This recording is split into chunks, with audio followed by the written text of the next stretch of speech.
Restez jusqu'à la fin de cette émission pour comprendre pourquoi j'ai dit non, un père spirituel ne peut plus fermer le ciel sur la vie de son fils spirituel.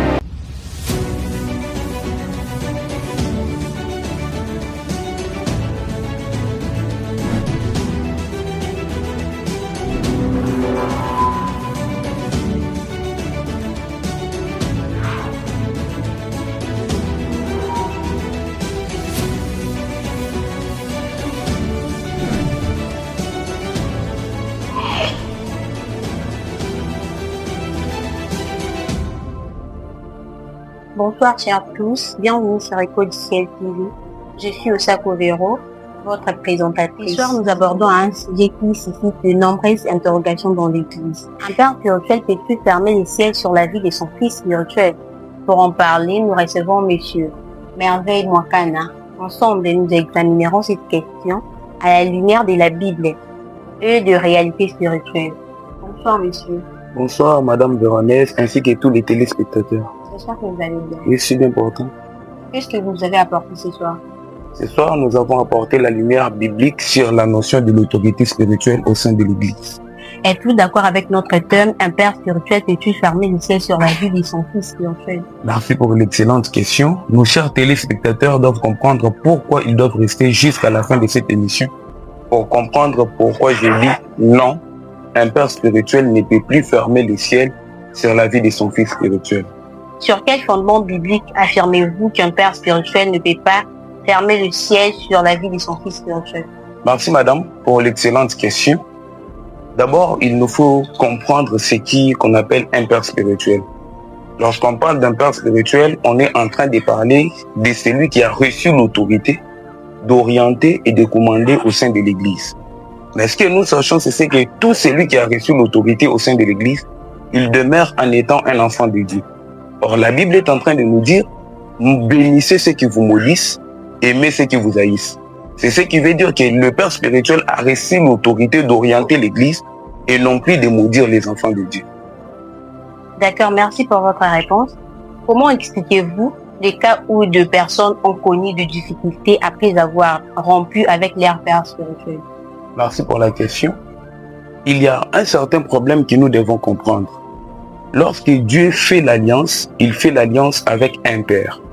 Et les fils sont les héritiers de l'alliance de Dieu avec ses pères. Lorsque un fils quitte les pieds de son père, en d'autres termes, c'est-à-dire, il a rompu l'alliance. Alors, lorsqu'il a rompu l'alliance, vous allez le comprendre avec Abraham et Lot. Ils étaient ensemble à un certain moment donné, la Bible dit, Abraham na Lot bakabwanaka. Lot est parti de l'autre côté et Abraham aussi est resté de l'autre côté. Mais lorsque Dieu a voulu détruire Sodome et Gomorrhe, Dieu n'est pas passé par Lot, Dieu est passé par Abraham. Et il a révélé à Abraham ce qui allait se passer à Sodome et Gomorrhe. Et ce que je ressens en moi, je sais que si Dieu n'avait pas signalé Abraham sur la destruction de Sodome et Gomorrhe, Dieu allait détruire aussi Lot en Sodome et en Gomorrhe. Il y a de certaines choses, tu ne les obtiendras pas simplement parce que tu es appelé à servir Dieu. Non. Mais dû par rapport à l'intimité qu'Abraham avait avec Dieu. C'est ce qui a fait que comme Lot a quitté Abraham, il a rompu l'alliance, il allait être détruit parce qu'il n'a pas la possibilité de découvrir l'alliance. C'est Dieu qui ne se révèle pas à Lot, mais ce n'est plus Abraham qui empêche à Dieu de se révéler à Lot. Et dans la deuxième position, nous devons comprendre qu'il y a ce qu'on appelle la carence d'onction. L'apôtre Paul est en train de dire à Timothée de conserver tous les dons qu'il a reçus par les impositions des mains des apôtres. C'est pour dire il y a de certaines transmissions d'onction, nous allons les recevoir par le main de nos pères. Et lorsque vous quittez le Père, c'est une manière de dire, vous avez abandonné la réception de votre onction. Donc vous avez une quantité d'onction qui ne suffit pas pour votre mission. Et en troisième étape, il y a des conséquences qui sont dues à la manque de la formation. Parce que lorsque nous sommes sous les pieds des pères, c'est pour être formés. Et lorsque vous déroutez les pères, automatiquement, vous arrêtez les étapes de votre formation. Donc, c'est-à-dire, cette personne n'a pas été équipée, il n'a pas été préparé et il n'est plus sous l'alliance. C'est ce qui fait qu'il puisse subir de mauvaises conséquences. Mais ce n'est plus le père qui a le droit de maudire son fils spirituel. Merci, M. Merveille, pour votre intervention. Alors, nous voulons maintenant savoir quelle est, selon vous, la limite de l'autorité d'un père spirituel sur la vie de son fils spirituel? Merci madame pour la question. Vous savez, la Bible est en train de dire dans la parole de Dieu, dans les derniers jours, je vous enverrai l'Esprit. Vos fils et vos filles prophétiseront et des vieillards auront des songes. C'est-à-dire, il y a le même esprit au sein de l'Église. Cet esprit est en train d'opérer au milieu des fils et cet esprit est en train d'opérer au milieu des pères. Maintenant, la Bible est en train de nous présenter la différence dont Dieu va utiliser pour se communiquer avec le Père et avec le Fils. Le Fils, quant à eux, ils auront des visions. Lorsqu'on a une vision, on n'aura pas besoin de l'interprétation pour interpréter la vision, ni de la sagesse pour l'orientation de la vision. Mais quand ton Père, la Bible dit que ils auront des songes. Maintenant, les songes, pour obtenir le vrai message du songe, il faut passer premièrement par l'interprétation et secondement par la sagesse. Or, ce que nous devons savoir, c'est quoi? Lorsqu'on donne des armures à un guerrier pour aller à la guerre, les armures qu'il obtient sont à la capacité de l'ennemi qu'il va rencontrer. Donc, les deux capacités que le Saint-Esprit est en train de demander au Père, ce sont les deux capacités pour pouvoir le manifester sur la vie de leur fils. La première des choses, l'interprétation, c'est qui est le don du discernement.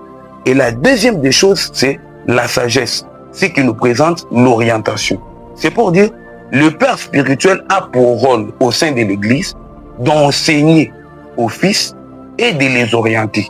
Mais ce que j'aimerais vous dire, madame, il faut aussi tirer beaucoup d'attention parce qu'il y a l'autorité spirituelle et les abus de l'autorité spirituelle.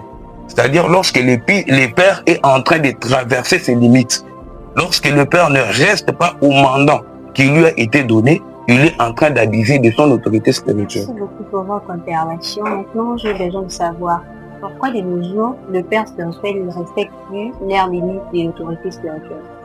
Ok, merci madame pour l'excellente question. C'est un problème d'éthique, un problème de déontologie et aussi, je dirais, le problème de la culture africaine. Donc, on se pense que si on a une supériorité, donc on a le contrôle de toutes choses. Et pourtant, ce n'est plus cela la réalité. Ce que nous devons comprendre, c'est ce que lorsque vous recevez le mandat de diriger, c'est toute une responsabilité que Dieu accorde entre vos mains. Mais de nos jours, les gens sont en train de transformer ces mandats à un pouvoir pour pouvoir contrôler la vie de toute personne, aller même dans les profondeurs et les imposer même des choix. C'est par là que nous sommes en train de parler sur les abus de l'autorité spirituelle. Merci beaucoup, monsieur. Maintenant, c'est une question de répondre par oui ou non. Les bénédictions et les malédictions prononcées par les hommes de Dieu dans la Bible ont-elles encore une portée aujourd'hui? Si oui, dans quelle limite? Ok, merci madame. Pour la bénédiction, je serai pour. Oui. Mais pour la malédiction, je serai contre. Parce que dans l'ancienne alliance, vous allez voir, les hommes de Dieu ont maudit certains gens. Mais dans la nouvelle alliance, lorsque les apôtres ont voulu demander le feu pour consumer les gens de la ville qui était au-devant d'eux, Jésus leur a interdit. C'est pour dire, nous devons comprendre cette différence. Dans l'ancienne alliance, Dieu est en train de dire à Abraham, je maudirai celui qui te maudira. Mais dans la nouvelle alliance, Dieu est en train de nous demander de bénir ceux qui nous maudissent. C'est pour dire, nous sommes dans un moment où les hommes de Dieu doivent rester dans l'amour, vouloir soutenir leur fils d'aller plus en avant, plutôt que leur maudire, afin qu'ils ne puissent plus bénéficier du pouvoir céleste. Ça serait ici mon intervention. Maintenant, comment interprétez-vous les exemples de Moïse, Élie, Élisée, Paul et leur discipline en ce qui concerne l'autorité spirituelle? Ouh, madame, ça c'est une question qui nous demanderait peut-être une année de réponse. Je vais essayer de la paraphraser. Ce que nous devons comprendre, c'est quoi? Le leadership de Moïse, d'Élie et de Paul, ce sont des leadership modèles au sein de l'Église. Moïse est en train de préparer une relève. Élie aussi est en train de préparer une relève. Mais l'apôtre Paul a travaillé dans deux dimensions de leadership. Il a travaillé dans le ministère des collaborations et dans le ministère de l'accompagnement. Lorsque nous parlons de Moïse, nous allons voir que Moïse va mourir et c'est Josué qui prendra maintenant la relève. Et nous allons voir que Élie aussi va mourir, c'est Élisée qui va prendre la relève. Mais quant à l'apôtre Paul, lui, en même temps, il est en train de former ses fils auprès de lui-même. Et à un certain moment, il va envoyer ses fils en mission. Et Timothée est peut-être dans une autre ville. Je prendrai l'exemple de Tite. Lui, il était à la Crète. Lorsque Tite était à la Crète, maintenant, Paul est en train de lui écrire des lettres pour lui accompagner dans son ministère. C'est pour dire, ceci est en train de nous enseigner comment un père spirituel peut débuter avec son fils de son immaturité, donc son ignorance. Il ne connaît pas même encore la voix du Seigneur. Lui enseigner la voix du Seigneur, lui baptiser dans les baptêmes d'eau, lui faire croître, lui former, lui équiper et lui envoyer dans une mission tout en préparant que ses fils deviennent aussi une relève après lui. Merci, monsieur. Nous sommes tous d'accord avec votre réponse. Maintenant, si un père spirituel ne peut pas fermer le ciel pour son fils spirituel, quel est alors le poids spirituel de sa bénédiction, sa correction ou de sa réprimande? Ok, merci madame. Vous m'autorisez de répondre à Lingala? Ça ne dérange pas. Bon, na meka ko manyola ngomwa mukie esengeli to meka ko yeba boyi. Tata ya molimo azali na banzela oyo epesameli na ye pe aza na ba interdiction oyo epesameli epa na ye. C'est comme un militaire qui porte son arme. Le militaire ne porte pas l'arme pour tuer son ennemi ou son adversaire, mais il porte l'arme pour sécuriser et défendre. C'est pour dire, c'est cette arme-là qui a une déontologie et une éthique. De la même manière, bokondi ya molimo oyo tata ya molimo zala nango ezali na nguya nango ya kolinga kopambola, ya kokamba bana pe kotambwisa bango na lolenge oyo esengeli. Kasi tango tata ya molimo komi kolakela bana oyo aye mabe, c'est un abus du pouvoir. Donc c'est pour dire, ce n'est pas puisque un militaire a une arme qu'il peut sortir en route et commencer à tuer tout le monde parce qu'il a un instrument à feu qui peut détruire les gens. Non. Mais il doit respecter la déontologie et l'éthique du pouvoir qui lui est dû. C'est pour dire, un père spirituel aussi doit rester dans l'éthique et la déontologie de son autorité spirituelle. Et dans cette éthique et dans cette déontologie, il n'y a aucune part qu'il est permis à un père de maudire. Je peux vous donner un exemple. Lorsque l'apôtre Paul s'est repenti, il y a quelqu'un qui est venu lui prendre. C'était Barnabas. Lorsque Barnabas a pris l'apôtre Paul, c'est lui qui a amené l'apôtre Paul auprès des apôtres. Et c'est lui-même qui a commencé à présenter l'apôtre Paul devant les autres églises. Maintenant, dans leur chemin missionnaire, dans leur voie missionnaire, allais-je dire, l'apôtre Paul et Barnabas se sont séparés quelque part. C'était dû au problème de Jean-Marc. Ils se sont séparés, l'apôtre Paul est allé de l'autre côté et Barnabas aussi est allé de l'autre côté. Si nous pouvons bien le surmesurer, on peut dire que Barnabas était le guide spirituel de l'apôtre Paul. Mais malgré qu'ils se sont séparés, Barnabas n'a pas maudit l'apôtre Paul. Et du côté que l'apôtre Paul aussi est parti, il n'a pas été maudit. Il a fait l'œuvre de Dieu comme il fallait le faire. Et Barnabas aussi a fait l'œuvre de Dieu comme il fallait le faire. Et vous allez comprendre même plus tard, l'apôtre Paul est en train de demander qu'on puisse lui amener Jean-Marc, qu'il avait refusé à la première fois, qu'on puisse lui ramener encore auprès de lui. C'est pour dire, un père spirituel doit avoir un grand cœur. Un père spirituel ne doit pas être prompt à maudire ses enfants. Un père spirituel ne doit pas avoir une langue que je peux dire facilement maudisante. Non. Il doit avoir la gestion de ses émotions. C'est ça même le but d'être un père. La gestion de ses émotions. Parce que ce que les fils sont en train de recevoir auprès des pères, on ne reçoit pas simplement l'onction, on ne reçoit pas simplement l'alliance, on ne reçoit pas simplement la formation, mais on est aussi en train d'hériter les caractères de nos pères spirituels. Et si le père est un père qui maudit facilement, l'église deviendra aussi une église de gens qui maudissent facilement. Quelle sera la différence entre un magicien et un père spirituel? Merci beaucoup, messieurs. Maintenant, nous avons besoin de savoir Pensez-vous que certains enseignements sur le ciel fermé proviennent davantage de la tradition religieuse qui est des Écritures? Et pourquoi? Ok, merci madame. Parlant d'un ciel fermé, nous devons comprendre que le ciel est au contrôle de Dieu lui-même. Élie a prié Dieu et c'est Dieu qui a fermé le ciel. Ce n'est plus Élie qui a fermé le ciel. Et Élie a encore prié Dieu, c'est Dieu qui a ouvert le ciel, ce n'est plus Élie qui a fermé le ciel. Parlant du terme fermer le ciel, en d'autres termes, c'est-à-dire priver de la bénédiction, ou soit rompre la relation divine entre les fils et son Dieu. Maintenant, ce que nous devons comprendre par là, c'est que si le père spirituel aura la capacité de rompre la relation entre les fils et Dieu, comment ce fils pourra-t-il revenir vers Dieu pour que Dieu puisse lui exaucer et que ce fils revienne encore à la mission du Seigneur?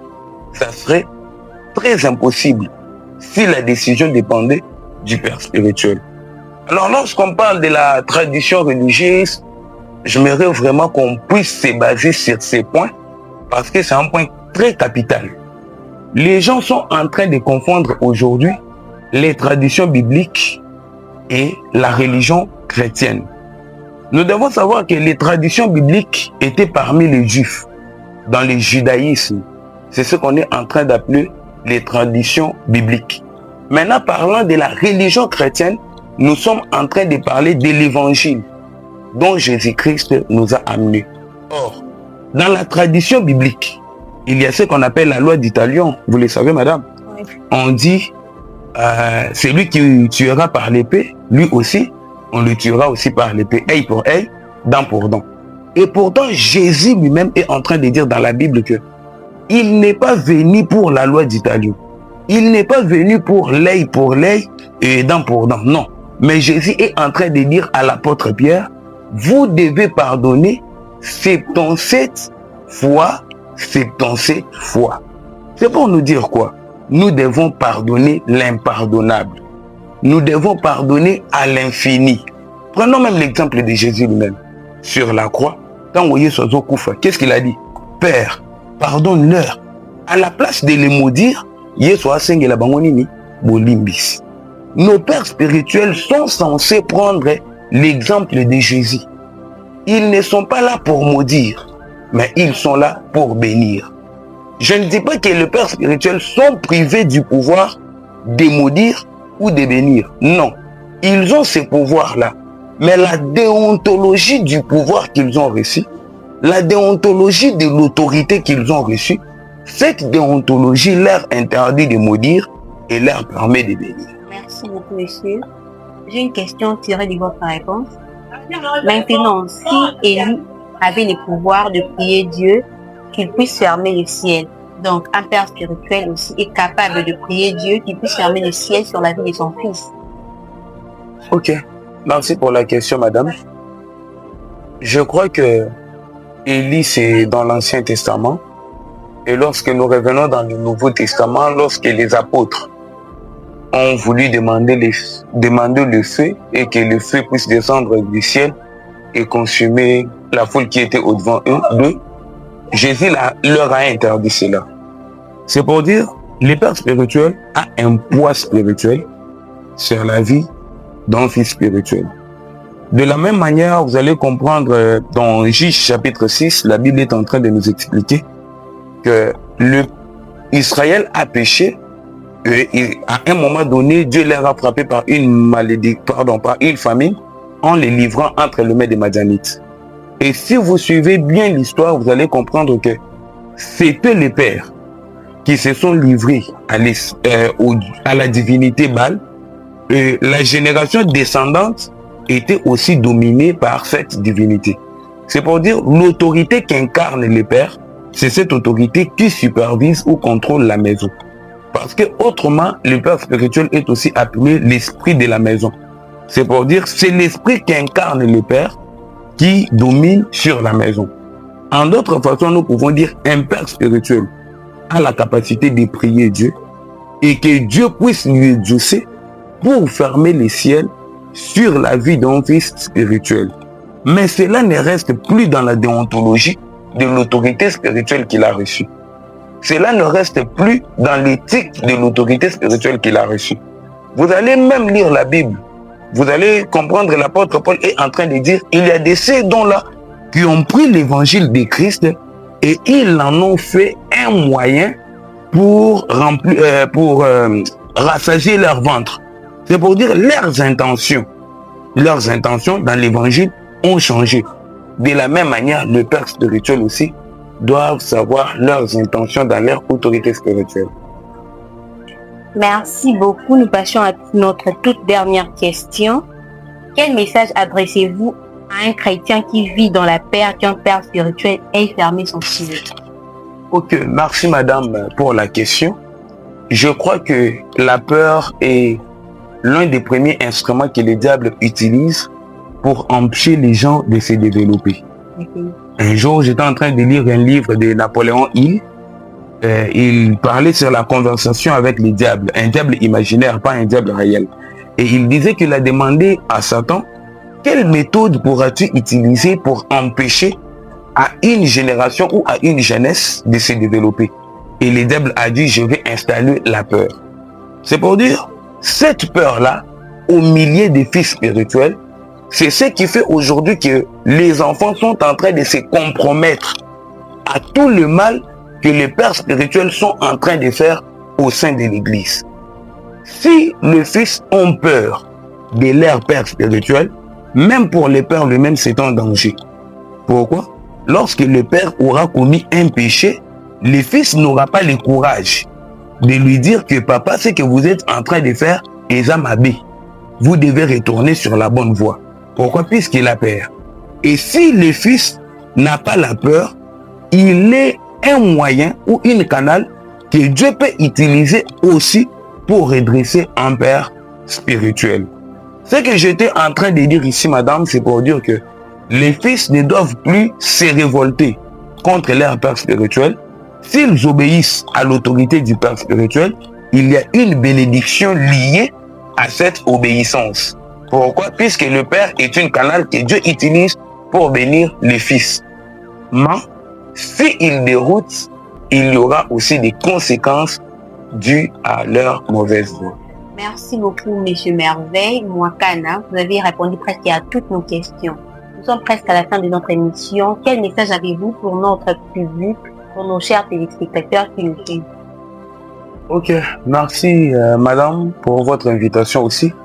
Les messages que j'aurais adressés à tous les enfants de Dieu, d'abord, premièrement, au Père, c'est ce qu'ils puissent utiliser leur autorité spirituelle tout en restant dans leur déontologie et éthique de cette autorité.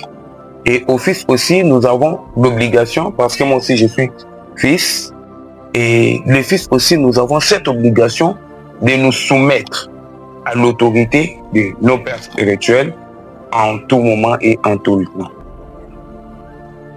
D'accord, monsieur, merci beaucoup. Vous dédiez cette émission à qui? Bon, je salue premièrement mon père spirituel, le pasteur Eric Israël. Je salue aussi toute la grande famille des missions internationales mondiales chrétiennes. Et je salue aussi ma mère qui me suit de loin, sans oublier Yarit. Merci beaucoup. Vous êtes tous qui commence bien, finit bien. Merci, vous êtes nombreux. Merci précisément à l'équipe technique qui était derrière la caméra. Nous citons les noms, Sam MDG, Benoch Rubangana, mes salutations à ma famille,